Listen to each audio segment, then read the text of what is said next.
मरीज़ यही समझते हैं कि ये बवासीर ही है, चूँकि कॉमन कॉन्सेप्ट यही है। बवासीर कहते हैं खून की जो मकद के गिर्द ब्लड वेसल वेन है उनके फूलने को, यानी वेरिकोज वेन जो होती हैं वो अगर मकद के एरिया की होती हैं तो उसको हेमोराइड कहते हैं। बुनियादी तो वही फूलता है, खून की नालियाँ जो वेन्स हैं वो फूल जाती हैं और वही जब फट जाती हैं तो वहाँ से ब्लड आता है जिसको कहते हैं कि खूनी बवासीर है। यानी उसके बैकग्राउंड के लिहाज से खूनी बवासीर और बादी बवासीर एक ही चीज़ है, लेकिन अगर एक्स्ट्रा प्रेशर डेवलप हो जाता है, फटने से ब्लीडिंग होती है, तो फिर हम इसको बवासीर कहते हैं। फिशर के अंदर भी ब्लीडिंग होती है, पेन होता है बाल का, वो कट लगता है। अगर कट वो लगा है वहाँ पर जहाँ पर ब्लड वेसल्स हैं, लाजमी बात है साथ में ब्लीडिंग भी हो जाती है और पेन बहुत शदीद होता है उसके अंदर, लेकिन उसमें मौके नहीं होंगे क्योंकि बवासीर कहते हैं सिर्फ ब्लड वेसल्स के फूलने को, वेरिकोज वेन्स को कहते हैं बवासीर। जो फिस्टुला है उसमें मरीज बावकात पेन बहुत ज़्यादा बताएगा भी, ये बावकात नहीं बताएगा, कहेगा डॉक्टर साहब एक उभार सा है, वो उभार मौके की तरह का नहीं होगा, जैसे फुंसी उभरी हुई होती है या इस तरह का वो बताएगा, सख्त गुठली सी है, और उसके साथ एक साइन बताएगा कि उसमें पानी रिसता रहता है या पीप रिसती रहती है। तो ये चीज़ें यानी तीनों चीज़ें बिल्कुल अलग अलग हैं और इनमें फ़र्क किया जा सकता है। इनमें सबसे ढीठ तरीन बीमारी जो है ना वो है फिस्टुला, तंग भी करती है और बड़ी मुश्किल से काबू आती है बाज़ औक़ात। मैं अपनी बात कर रहा हूँ कि सम टाइम ठीक भी नहीं होता है। सर फिस्टुला की क्या रीज़न है? तो जो बाकी हैं बवासीर के अंदर फिशर ये तकरीबन ठीक हो जाते हैं। इसमें शाज़ नाज़री कोई केस होगा जो अड़ता है, मरीज़ बाद परहेज़ी करता है, अदरवाइज़ नहीं होता। अब पहले लेते हैं बवासीर के हवाले से। बवासीर में देखें जिस तरह हम कहते हैं ना अलामात के हवाले से, बवासीर ज़्यादातर उन्हीं लोगों को होगी जो जिनको कब्ज़ रहती है, जो ज़्यादा मिर्च मिसाले वाली चीज़ों का इस्तेमाल करते हैं और बहुत परहेज़ किस्म के लोग हैं, या और अपनी जो एक नेचुरल लाइफ है खाने पीने में और उठने बैठने और सोने में जो डिस्टर्ब करते हैं। तो आप देखें किताबों में पढ़ते हैं कि ये जो मिजाज है ना ये नक्स व मीका का है, ठीक है ना। तो नक्स व मीका पहली दवा है, लेकिन चूंकि according to law of similar हमने जाना है, तो यहाँ पर नक्स के अंदर पेन नहीं होता, उसके अंदर जलन होगी और खारिश होती है और एहसास ऐसे होता है जैसे कॉन्ट्रैक्शन हुई है, ये नक्स है। अगर ये चीज़ें हैं तो नक्स लाजिम बात है, मैं हर दफ़ा और हर सिटिंग में कहता हूँ एक दवा वही चीज़ें ख़त्म करती है जो वो पैदा कर सकती है। तो नक्स की जो पैदावार है वो ये है, इसको वो ख़त्म करेगी। इसी तरीके से सल्फ़र के अंदर भी जलन और खारिश है मकद के अंदर। नक्स में बाद का इतनी ज़्यादा खारिश होती है कि मरीज़ सारी रात सो भी नहीं सकता, ये भी नक्स की अलामत है। तो अगर तो मरीज़ को खारिश और जलन ज़्यादा है और साथ ये फीलिंग है, दर्द निस्बतन कम है, तो फिर इन दवाओं की तरफ देखा जा सकता है। अगर मरीज़ को दर्द है, मैं सिर्फ शॉर्टकट आपको बता रहा हूँ, अगर दर्द है तो दर्द में फिर आप अगली कैटेगरी में आ जाएंगे। दर्द अगर बहुत ज़्यादा है और कई कई घंटे रहता है, ठीक है ना, और साथ मरीज महसूस करता है, चीरने वाला एहसास होता है, तो ये एसिड नाइट्रिकम का बहुत बड़ा साइन है।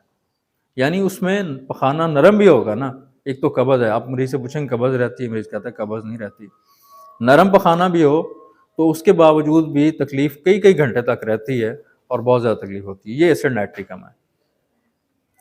इसके साथ साथ आप पूछते हैं तकलीफ बहुत ज़्यादा है, बाज़ औक़ात मरीज़ वॉश भी नहीं कर सकता, यानी मामूली सा टच होता है तो बहुत ज़्यादा तकलीफ होती है। तो वहाँ पर आपके पास दो ऑप्शन, अगर मरीज़ को गर्म पानी से रिलीफ मिलता है, गर्म पानी से रिलीफ मिलता है तो आपके पास एसिड में हो रहा है, और अगर मरीज़ को ठंडे पानी से रिलीफ मिलता है इसी अलामात में, फिर आपके पास रेटिनिया है, ठीक है ना, एलोज नहीं। एलोज हमारे यहाँ कॉन्सेप्ट है कि ठंडे पानी की बवासीर के लिए अगर खारिश है और उस खारिश को ठंडे पानी से सुकून मिलता है तब एलोज है। अगर तकलीफ है, मरीज छूने नहीं दे रहा और बहुत ज़्यादा अजियत में और तब ठंडे पानी से रिलीफ मिलता है, तो रेटिनिया आपकी ऐसी दवा है जो आपको मायूस नहीं करेगी। और गहरे पानी से रिलीफ मिलता है तो acid nitricum acid more. Acid more की एक और सिम्टम भी है, मरीज जैसे यूरिन के लिए जाता है तो साथ पखाना आ जाता है, बाज़ औक़ात ये अलामत मिल जाती है और बाज़ औक़ात नहीं भी मिलती। इसी तरीके से अगर आपको समझ नहीं आ रही, ठीक है ना, तो तकलीफ बहुत ज़्यादा है, दर्द और तकलीफ बहुत ज़्यादा है, तो पेओनिया भी ऐसी दवा है जो आपको मायूस नहीं करती।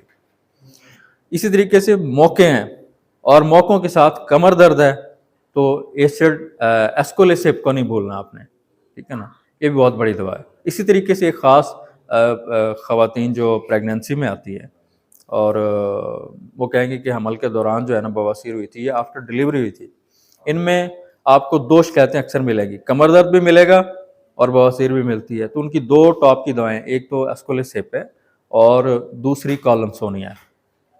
और ये दोनों बात हो सकता है आपको वक्तन फ़क्तन एसिड नाइट्रिकम या तूजा ये चीज़ें देनी पड़े, तो उसके साथ साथ बेहतरी की तरफ आ जाता है।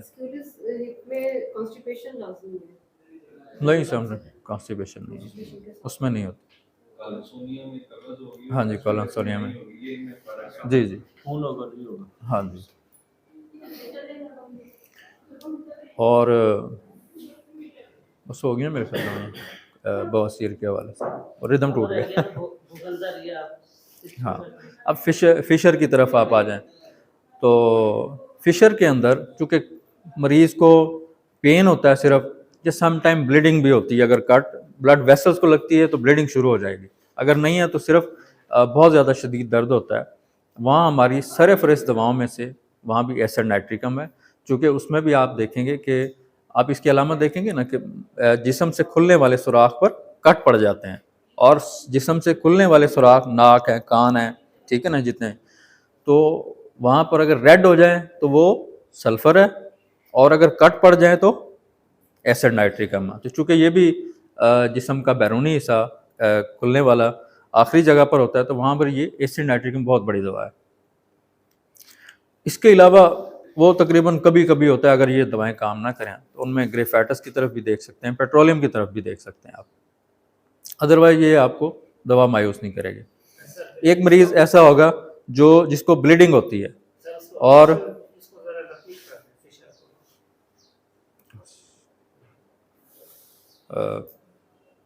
फिशर में ऐसा होगा एसिड नाइट्रिकम, ठीक है ना, अगर मरीज़ को पेन बहुत ज़्यादा होता है तो, और अगर ब्लीडिंग होती है तो, ठीक है ना, ब्लीडिंग में आपको बाज़ अक्सर जो मिलेगी, सम टाइम पेन नहीं होती इसके साथ। मरीज़ कहता है डॉक्टर साहब मौके भी नहीं है, कब्ज़ भी नहीं है, लेकिन जाके जब पखाना करता हूँ तो ब्लीडिंग बहुत ज़्यादा होती है।